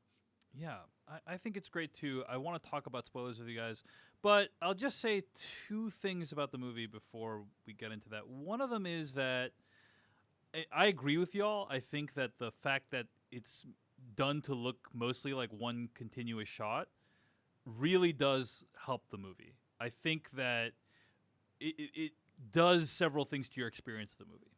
One thing is that for the most part, this movie takes place in real time, right? And so they have to like travel from this point to this point. They only have a certain amount of time to do it, and that like every second that elapses as you're sitting there in the theater is a second that's elapsing in the timeline of the film. And that's like a very, I think that's actually part of the marketing, is like the enemy is time, right? Like that, like the fact that it's real time means that you are feeling the ticking clock. You're feeling the urgency of their mission. And the second thing that it does is, that like essentially the camera stays with these characters for, I'll say basically like it stays with them for as much of the movie as you think is possible, and leave it at that, right? And as a result of that, because you are with them, it's almost, the camera's almost like a third character, ghost-like, that follows these characters around. And because it's following them around, that if they get in a jam, they are not, like, you are not getting out of that jam unless they get out of it as well, right? Whatever situation they're in, this camera is gonna be there for it, pretty much. Is like kind of the agreement that you have with this camera as you're following them, through all these steps. And that really, for me personally, ratchets up the tension quite a bit. All that said, none of that would mean anything if there wasn't an emotional core to this story. Yeah. And I think there really is, right? It really is these two characters, Lance Corporal Blake and Lance Corporal Schofield, who one of them has a brother who's in this other division they're trying to deliver this message to, and it's kind of cliche that it's like, hey, it's a family member and you're trying to save the family member. I mean, think of one of the great war movies, Saving Private Ryan. That message is pretty, like the thrust is pretty similar. They're literally trying to save Private Ryan. It's in the title. They're trying to deliver a similar message to save a family member, not one of their family members in that movie, but you know what I'm saying. And simultaneously, as this is a story that's been told before, I really felt like the performances of these two actors, Dean Charles Chapman and George McKay, helped to really sell it. I think like none of this bombast, none of the visual effects, none of the elaborate sets or camera movements would mean anything if the emotional core doesn't work for you. And for me, it completely worked. I completely was bought into this mission. I bought into the passion that specifically Lance Corporal Blake had to like make it. And Lance Corporal Schofield's like, initially like feeling very put upon to do the same thing. And I bought all that. And for those reasons, for all that stuff I just said, this movie really, really worked for me. I love it. A lot of people have asked me if it would have made my top 10. It would have made my top 10, for sure, for 2019. Yeah. It wouldn't have been my number one. I still think Parasite would have been my number one, but it would have been top 5 for sure. It's just such an incredible experience. Haven't been able to stop thinking about it. Yeah. I actually was only able to see it in a regular theater when I saw it for this episode. But it opens in IMAX next week, and I'm planning to go check it out again in IMAX. Yeah. If it's going to be in Dolby, I'm going to go see it in Dolby. Unfortunately, like Rise of Skywalker is playing in IMAX right now, and then I think Bad Boys is going to be playing in IMAX. So it's like kind of like pinched on either side with regards to the screenings. But I'm going to try see it on as big of a theater as you can, and it's an immersive experience. Yes. That deserves to be Great seen. sound. Yeah, great Yeah. sound deserves to be seen theatrically. Okay. And what you said, Dave, about it having needing that emotional core, or it feeling it could potentially have felt like this technical exercise Yeah. that Yeah. was cold and devoid of that. I know you loved it, but for me, that's what Dunkirk felt like. It felt like this technical exercise in displaying the war and all the IMAX stuff and the grandiosity and all of it. Right, because you know extremely little about any of those characters. Right. And I admired that movie, and I certainly valued that viewing experience. But I'm somebody, as listeners probably know well, that really enjoys that emotional element, that feeling that empathy and being with characters. And I just didn't get that out of Dunkirk at all. It did feel cold and distant. And this movie had all of that. I felt like all of the epic technical achievement and the heart. Mhm. And that's what makes it, I think, rise above for me. I will Agreed. say it does a lot with like very little, right? Like immediately you see these two characters, they're just kind of sleeping on the grass, and like their little like their mannerisms, the way they like talk to each other and gesture to each other tells you like they're at least brother in arms to a certain degree. Like they're people who fight side by side. Like that tells you a lot about these characters, and it feels what they're saying, what they're telling, the actual story they're telling you feels more traditional than something like Dunkirk, which was just like, multiple timelines, multiple characters. It didn't properly introduce you to so many people. Like Dunkirk was trying to be like anti-narrative, whereas this feels like very traditional narrative, just told in a new way. All right, let's get to spoilers for 1917 starting right now. So, I think that I've seen a lot of conversation on the internet about this movie that has been that just isn't my experience of the film, but it's interesting how the conversation I've seen has been very polarized, right? Like a lot of people have said, for instance, I would say like it's best summed up by like the headline at The Verge for this review written by Joshua Rivera. That is, the headline is, quote, 1917 turns a nightmare war into a theme park showcase. And I think a lot of people do complain about the video gamey nature of Right. like that right. it feels like a video game. And in fact, like Right. I actually had that thought when at the beginning they're like, "Hey, they go into the little bunker with Colin Firth, and it's like, here's your mission. Here's the mission briefing. Here's your supplies. Like, you want grenades? Do you want med kits? You know what I mean? Like, it was like, oh wow, this really Well, does I kind of didn't- feel like a video game. It didn't occur to me at all. Obviously, I'm somebody that plays lots of video games and lots of war video games, lots of first-person shooters. It never even occurred to me. Never crossed my mind. I don't know why. I Yeah. think that like where the complaint comes from, this idea that like, oh, it's almost like it's like you're watching a game on rails, right? Like where these characters are going through this thing, and you're looking around and seeing everything. Well, the camera Um, perspective is also very similar to what we see in a lot of games too, right? It's right behind the characters. It's right much behind of the time. characters, right? Yeah. Yeah, like it almost feels like a third-person viewpoint. The camera movement is very like it's not handheld. It's all very smooth. It's on a gimbal. It's on a steady cam, or it's on something else.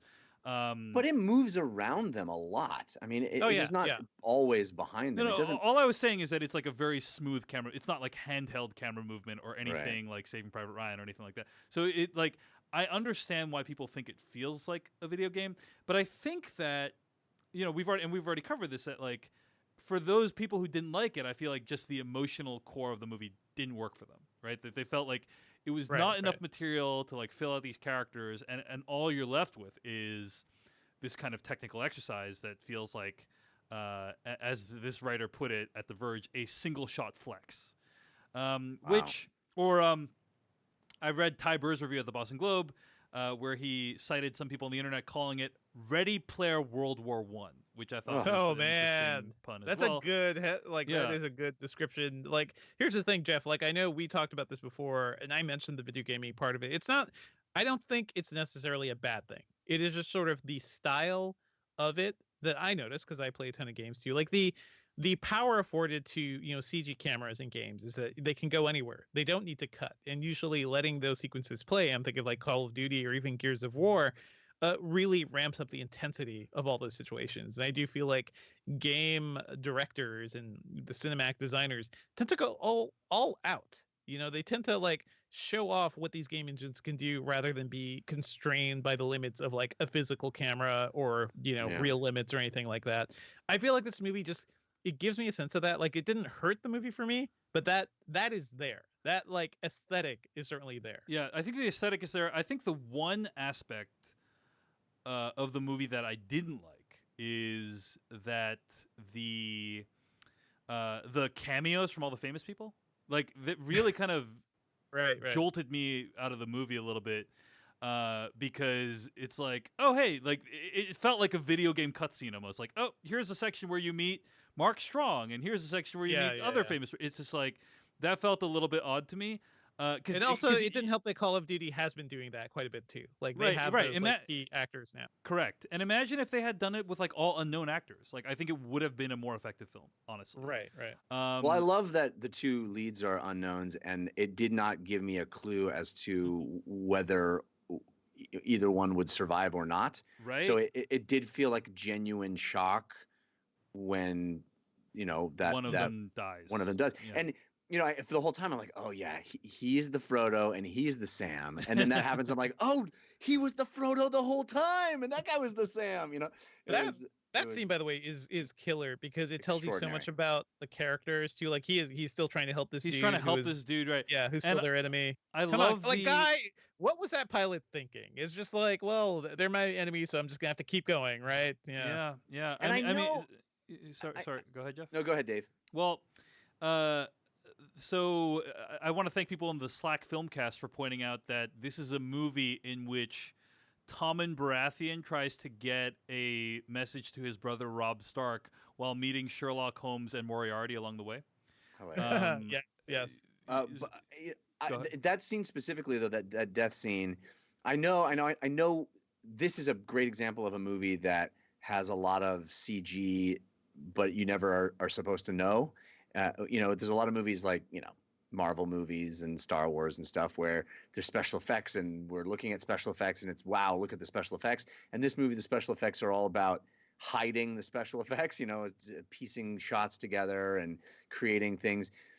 But that death sequence I intellectually know was manipulated in post, but it is so harrowing. The fact that he actually gets white as he loses blood. Yeah. And as somebody, and this may sound weird, but as somebody who's played Romeo twice in 2 different theatrical productions, and has had to die on stage after giving a impassioned speech and having a lot of physical exertion, and then attempted to stop breathing Yeah. in front of the audience, Yeah. as you lay there and have Juliet do her business, and you are out of breath and you've just exerted and been going like crazy and speaking, and then you have to stop breathing. The moment where he dies and the camera just lingers on him and he Yeah. doesn't breathe again, I know it's probably a visual effect, but man, I was like, he's not breathing. He's not breathing. How is he doing it? It's amazing. Well, yeah, and when the camera moved off him, I'm like, oh, thank God he can breathe now. yeah, yeah. You know, and then, but Yeah. the whole sequence with also like he had this blood pack, right, and everything like that, and it looked very realistic and harrowing, and It's yeah. it's horrible. You watch a man die and you watch the whole process Yeah. and there's no cuts Yep. and you're just there with him. Yeah. I've never seen anything quite like that, man. And the plane coming in and crashing to start it all off is just like I couldn't believe what I was witnessing half the time in this movie. Yeah. I also want to point out that the opening shot of this scene is like that character lying down, the character Yeah. Lance Corporal Blake lying down in the position that he dies in, pretty much. Yeah. And yeah. also the final shot of the movie, Lance Corporal Schofield is lying Returns against to a his- tree or yeah. against a piece of wood in the same way that he is in the opening shot. So there's like kind of mirror image of the opening shot and like where those characters end up, which I thought was Yeah. very And also, lovely. one of the best masking of a setup and payoff with the milk, like, I didn't. He gets milk and then needs milk later. And Uses it's like, the item. Yeah. Yeah, it's he pretty wild. uses the item he picked up yeah, earlier in the he's film. it feels like you're minimizing it when you say that. No, it's true, but it's what happens. Like, Yeah. yeah. It did feel, yeah, I mean, it did feel like a little like James Bondy. You know how like in James Bond movies, like Q gives him like the one thing that he's gonna need to get out of the situation he's in.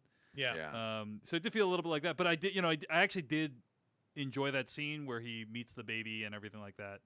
Man. And the scene right before that, when he is looking at this burning building, and he makes eye contact with the soldier, and they spend like a second trying to figure out like, are they on the Yeah. same side? So terrifying, right? Yeah. That And then a moment. whole sequence of taking down the dude quietly, and then the Oh other my guy God. coming. Yeah, it's incredible. It's incredible. There's so many sequences in the movie to yeah. me. Yeah. Yeah. By the way, I need to say this because every time we talk about a Sam Mendes movie, have either of you seen Road to Perdition? Yes. I haven't yet. Okay. Yes. Okay. Yes, Dave. Dave, whatever you're doing, don't go see Cats again. Go see Road to Perdition because that Okay. movie is gorgeous, has some tremendous set pieces, and it's also the first time Sam Mendes worked with Daniel Craig, like long before the whole Bond thing. So it's like that movie is astounding, and it feels like this movie is kind of an evolution of what he started with Road to Perdition and Spectre and Skyfall too. Like he's been doing these action things for a while. It's just he's been a prestige guy. That's kind of what he was known for American Beauty for so long. That's kind of like the hole he was in, and I feel like more people should talk about Road to Perdition. Tom Hanks as sort of like a badass anti-hero. We never. Tom Hanks playing a character that has Oh, man. flaws, Oh man, which is rare Yeah. these days. Yeah. one of the Not- most not- beautiful not- movies not a you'll ever saint. see too. Yeah. Yeah. I would say the most effective sequence of the movie, like the scene that got the most visceral reaction, is when he like cuts his hand on barbed wire and then Yeah. shortly after plunges it into a corpse. Yeah. I was certain that was the end of that dude. Yeah, well, that's the thing is like I'm actually grateful that this movie takes place in real time because theoretically an infection like that would take hours to set in. So I'm like, Yeah. Yeah. thank God I'm not going to need to see where that ends up.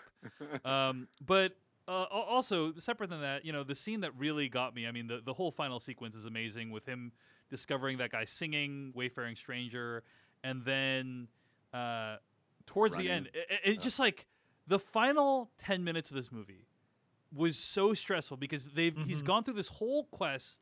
He's been shot at. His friend has died, and you realize how delicate this mission is, even when he's already reached the destination, right? Yeah. Like how close he is to not getting in to see the general or the colonel or whoever he's trying to see, and like people are saying like, no, you can't go in, you can't do this, you can't do this, and it's like, dude, he's there. He might not even get the now. Yeah. Intellectually, I understand that they're not going to have you go this whole movie in real time and then he doesn't get the message to them. That would be a pretty downer ending to this film, and I didn't think that they would be bold enough to do something like that. Mm-hmm. So I knew it had to happen. But nonetheless, with that moment when he's like, fuck it, I'm just going to run this thing, like he gets up out of the trench and starts running, it just is like... And then there's hundreds of dudes running the other Hundreds. direction. And you behind know, him. like all those dudes are basically dead, you know, Yes. because he can't get his message across. Then, like the main actor collides with these dudes. Which, by the way, watching this the making of, I learned that at least one of those collisions was not intentional. Right? It was like an accidental collision, and he just kept running because they stayed in character the whole time. You realize kind of what this movie is going for, which is like that it truly, this is what is depicted in this movie is one of maybe Mm-hmm. hundreds or thousands of individual acts of bravery and heroism that took place during this war. At the same time that this movie is conveying that, though, I also did get the sense that like this movie's trying to say, you know, war is colossally wasteful. Was the sense that I got, right? That all these people dying, this chaos left and right. They're taking this ground that then is then given up immediately by the German. You know, like. And Cumberbatch is explicit about it at the end. He says, you know, thank you for getting this message to me, but they're going to send me the opposite message tomorrow or the next day or whenever. Mm-hmm. You know. Yeah. I will say, by the way, that whole final meeting, I do feel like maybe a little something more. I feel like maybe a little more resistance on Cumberbatch's part to like really, because he was warned that this general may not I was like, where is that audience. going? Because he's like, some men just want the fight, right? Yeah. Give me a little something more. I feel like Cumberbatch, like so much of this movie just feels like him getting through the camp and like relying on like British respectability. It's like, oh, you're not supposed to go there. You're not allowed in there. it's a lot of just like getting past that little social hurdle. But once he actually gets to the general, it's just like he lays it out, and the general's like, oh, okay, yeah, okay. I agree with you. win. It felt a little bit too easy, but at the same time, I was so emotionally exhausted by that point in the film that it was a relief. It was a relief when he said, yeah. But I agree with you that I'm like, oh, Mark Strong gave him this whole speech. I'm like, this is gonna be bad when he, gets to him, right? It takes showing him the paper though for it to work. That's true. It's funny how much this movie just feels like it relies on like a lot of very like British mannerisms too. Like he gets the order, he has the seal, like it's all it's a very military thing too. It's just I feel like it almost felt like this movie was leading up to like a Colonel Kurtz moment of some kind, and we didn't quite get that because Cumberbatch is even in the trailer, so he's going to pop up at some point. Yeah. I agree with you. It felt a little bit too easy, but again, it worked for me because man, we've already been on such a journey with this character. I just want to call out a couple quick technical things. We talked about the flare scene, right? Apparently, they built a scale model of that town and practiced, mini flares to see, to measure how long they would need to keep the flares in the air, how long they'd need to keep the lighting source in the air, what angles the lighting would come down at. So just that sequence alone must have taken tons of planning just to get that right. And I think the final result is incredible. Most scenes in this film are a technical marvel. I think the first moment I recognized it was when he's heading into a group of men. Right at the beginning, they're walking through the trench, like this massive scene where they're walking through the trench, and he passes this group of men, and the camera kind of goes to the side of them, and then passes them, and then as it pans back, you see where the camera just was, and it's like 50 dudes are standing clustered together, and I'm just like, whoa, like how did they even do that? And it's this first notion you get that the camera, that's what this is going to be. The camera is going to be like this ghost-like thing that can pass through, seemingly insurmountable obstacles. Yeah. And that happens just throughout the movie. It goes through barbed wire, it goes through mud, it goes through water, it's just incredible. It's incredible. So It truly is. the way they Yeah. achieved it is great, and also the scene between Schofield and Lance Corporal, the other guy's brother at the end, Rob Stark, basically at the end. Mm-hmm. Beautiful. I thought is genuinely moving. I found it genuinely moving, and the reason I haven't been able to stop thinking about this movie is like just that the look on Schofield's face as he's making that last run. There's just the determination of like, I'm gonna complete this mission. I'm gonna do my best to save these men, even in the midst of all this chaos. Right? That bravery still was able to at least win that day. That's what is gonna stick with me about this movie. The technical stuff is great. It's a cherry on top. But it's the emotional core that it really resonated with me. So Yeah, that's when I burst into tears, just watching him run. yes, And the chaos Yeah. around him and colliding with those men, and I was just so moved by that. Yes. Yeah, extraordinary.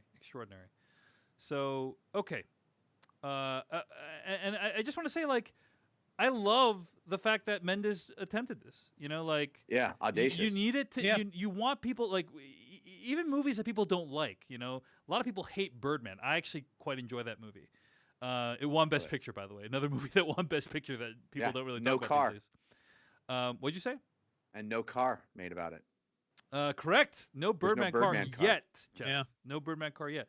But I The Revenant, a movie that not everyone loved, but like again, I just think that like when you attempt something like it's just like you're just showing what's possible. This is like Yes. the Avatar of the film world, Jeff. Yes. You know, is like you're just showing what's possible.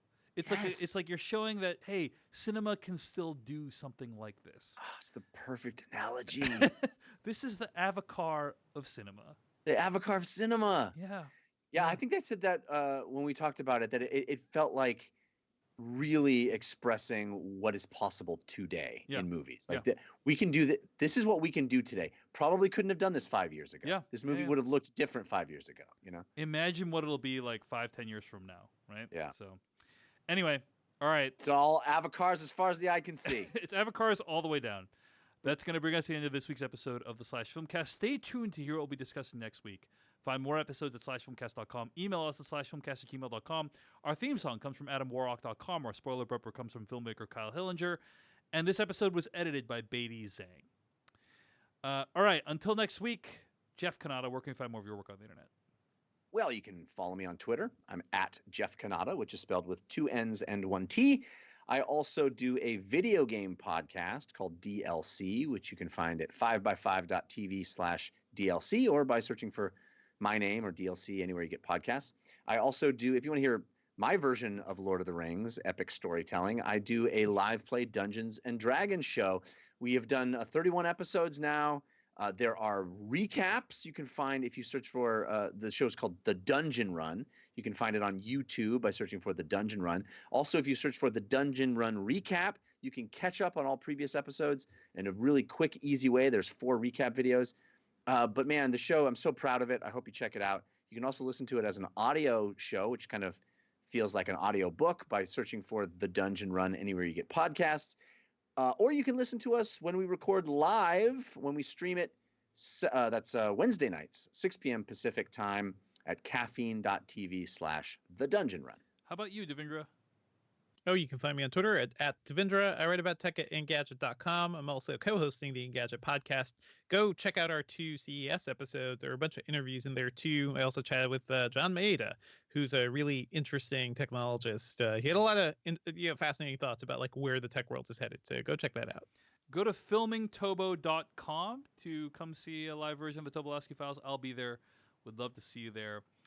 And that's going to bring us to the end of the episode. Next week, we'll be discussing Little Women with a lot of requests from the Slack Filmcast, plus a lot of other folks who have been tweeting at us. Little Women is the movie we're going to be discussing. That means we will not be talking about Bad Boys for Life next week. I'm sorry. I know that's a huge disappointment to so many people. Hopefully, we'll be able to squeeze it in what we've been watching. All right. Thanks for listening. See you next week.